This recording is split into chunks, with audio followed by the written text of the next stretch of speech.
really hot. Good morning, and today is Friday, and it is a little after 8:20. The last 6 or 7 days or so, John and I have been getting up at 6:30 a.m., which I know for some of you is going to be like, that's totally normal time to wake up. But for us, this is exceptionally early, and it's a big deal because we're really bad about snoozing. We were constantly messing with our phones in bed, both at night and in the morning, and it's just not a great way to enter the world each day. We bought a real alarm clock. I've been charging my phone in the living room. It feels really good because before I would just kind of like roll out of bed around 8:30-ish. While that might sound really nice, it wasn't the greatest for productivity. And besides, it felt like I was missing all of this beautiful daylight in the morning because there's something about summer mornings that are just so special and beautiful. It's really nice to be able to get up and experience that. So generally what I'm working on right now is the e-course. It's a really big undertaking and I'm honestly very nervous about it. But sometimes you just gotta be reminded that it's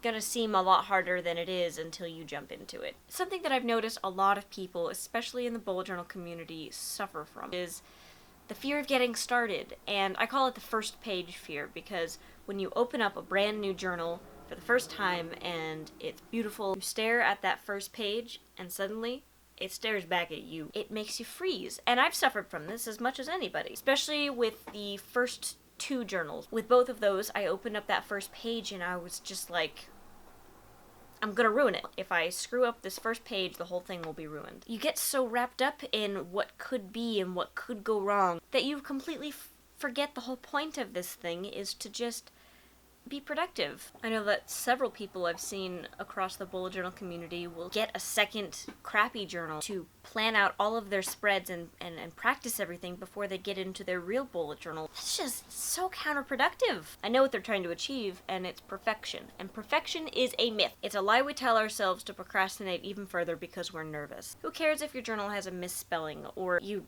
slip and your pen goes all wonky? I don't know. Who cares? It's your planner.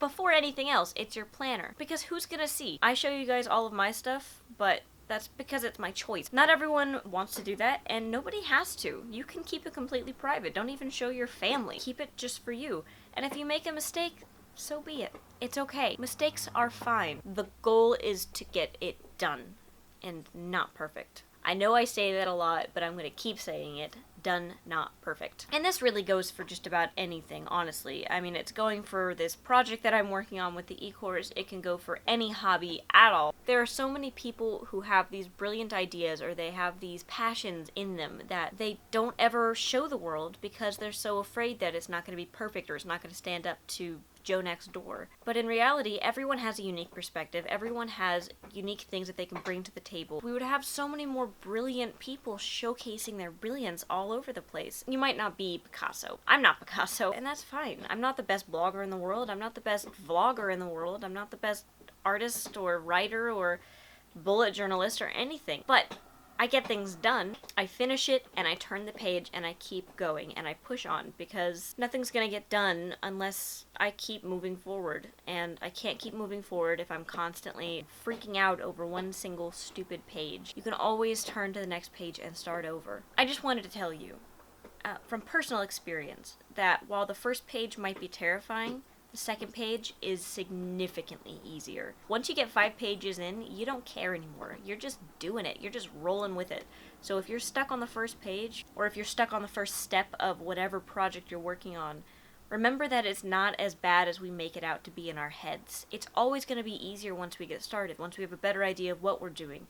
And you're not going to learn unless you try. You're not going to learn unless you get your hands dirty and you get into it and you start really working with it. If you're stuck on that first metaphorical page, pick up your pen, write something on that first page, metaphorically, and you'll feel a lot better. So anyway, all of this to say, I am nervous about this e-course project. I'm wrapped up in all of these doubts and insecurities, but really, I just need to do it. I just need to try, and if it fails, I'll have learned something. Thanks so much for watching. If you like this, make sure you let me know by clicking the like button down below. And if you want to catch more of this as it comes out, make sure you hit subscribe. And if you want to catch my most recent video, click right there and go watch it now. I'll see you later.